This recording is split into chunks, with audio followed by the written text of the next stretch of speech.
జూబ్లీహిల్స్ ఉప ఎన్నికల సమరంలో బీజేపీ వెనకబడిందా? అభ్యర్థి ఎంపికలో తడబడుతున్నారా? బీజేపీ మీటింగ్లో కాంగ్రెస్ పార్టీ నేత పేరు ఎందుకు చర్చకు వచ్చింది? అభ్యర్థి ఎంపికలో బీజేపీలో జరుగుతున్న కిరికిరి ఏంటి?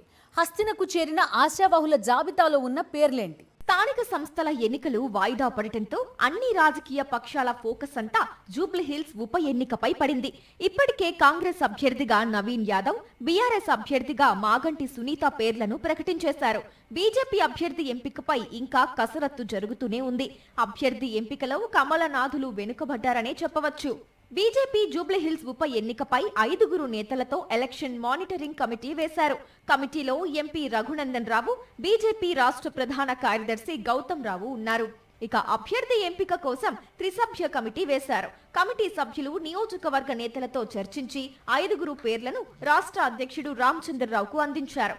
సికింద్రాబాద్ ఎంపీగా ఉన్న కేంద్ర మంత్రి కిషన్ రెడ్డి నేతృత్వంలో పార్టీ రాష్ట్ర ఇన్ఛార్జి అభయ్ పాటిల్, రాష్ట్ర అధ్యక్షుడు రామచంద్రరావు భేటీ అయ్యారు. భేటీలో జూబ్లీహిల్స్ అభ్యర్థిత్వం కోసం 3 ఆశావాహులతో కూడిన జాబితాను షార్ట్ లిస్ట్ చేసి జాతీయ నాయకత్వానికి పంపించారని సమాచారం.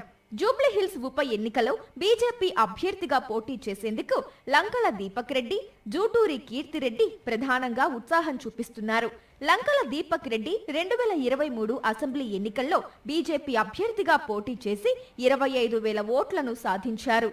గతంలో పోటీ చేసిన అభ్యర్థికే టికెట్ ఇస్తే ఎలా ఉంటుందనే దానిపై పార్టీలో ప్రధానంగా చర్చ సాగింది. ఇక వ్యాపారవేత్తగా, రాజకీయ నాయకురాలిగా యాక్టివ్గా ఉన్న కీర్తిరెడ్డిని పోటీ చేయిస్తే మహిళా కోణంలో పార్టీకి కలిసి వస్తుందని ఆలోచించినట్లు సమాచారం. బీజేపీలో మహిళా నేతలను ప్రోత్సహించడం లేదనే విమర్శలకు చెక్ పెట్టినట్లు అవుతుందనే వాదన కూడా ఉంది. గతంలో 2018 ఎన్నికల్లో గజ్వేల్ నుంచి పోటీ చేసి ఓడిపోయిన ఆకుల విజయ పేరును జూబ్లీహిల్స్ ఉప ఎన్నిక అభ్యర్థిగా ఎంపిక చేస్తే ఎలా ఉంటుందనే అంశంపై పరిశీలించారట. ఈ నేపథ్యంలో మొత్తం మీద ఈ 3 పేర్లపై చర్చ సాగుతున్న సందర్భంలో సడన్ గా కాంగ్రెస్ టికెట్ ఆశించి భంగపడిన మాజీ మేయర్ బొంతు రామ్మోహన్ గురించి పార్టీ కార్యాలయంలో చర్చకు వచ్చిందట. ఎంపీ అరవింద్, మాజీ మేయర్ బొంతు రామ్మోహన్ పేరును రాష్ట్ర అధ్యక్షుడు రామచంద్రరావు ముందు ప్రతిపాదించారని అంటున్నారు. అరవింద్ ఎందుకోసం బొంతు రామ్మోహన్ ప్రస్తావన తెచ్చారనే దానిపై పార్టీలో జోరుగా చర్చ సాగుతోంది. కిషన్ రెడ్డి ప్రాతినిధ్యం వహిస్తున్న సికింద్రాబాద్ పార్లమెంట్ నియోజకవర్గంలో భాగంగా ఉన్న జూబ్లీహిల్స్ అసెంబ్లీ స్థానం అభ్యర్థిత్వంపై నిజామాబాద్ ఎంపీ అరవింద్ ప్రతిపాదన చేయడం ఏంటి అనే కోణంలో చర్చ జరుగుతోంది. చివరకు బొంతు రామ్మోహన్ పేరును కమలనాథులు పక్కన పెట్టేశారని సమా, ఆనంజ మొత్తం మీద 3 పేర్లతో జాతీయ నాయకత్వానికి లిస్టు పంపించారని తెలుస్తోంది.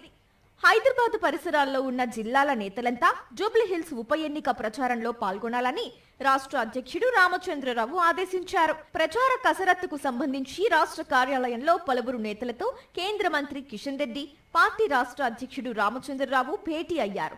జూబ్లీహిల్స్ ఎన్నికల ప్రచారంలో ఆయా కీలక నేతలంతా ఖచ్చితంగా పాల్గొనాల్సిందేనని స్పష్టం చేశారు. జూబ్లీహిల్స్ బై ఎలక్షన్ కోసం పనిచేసిన నేతలకి జీహెచ్ఎంసీ ఎన్నికల్లో ప్రయారిటీ ఇస్తామని తేల్చి చెప్పారట.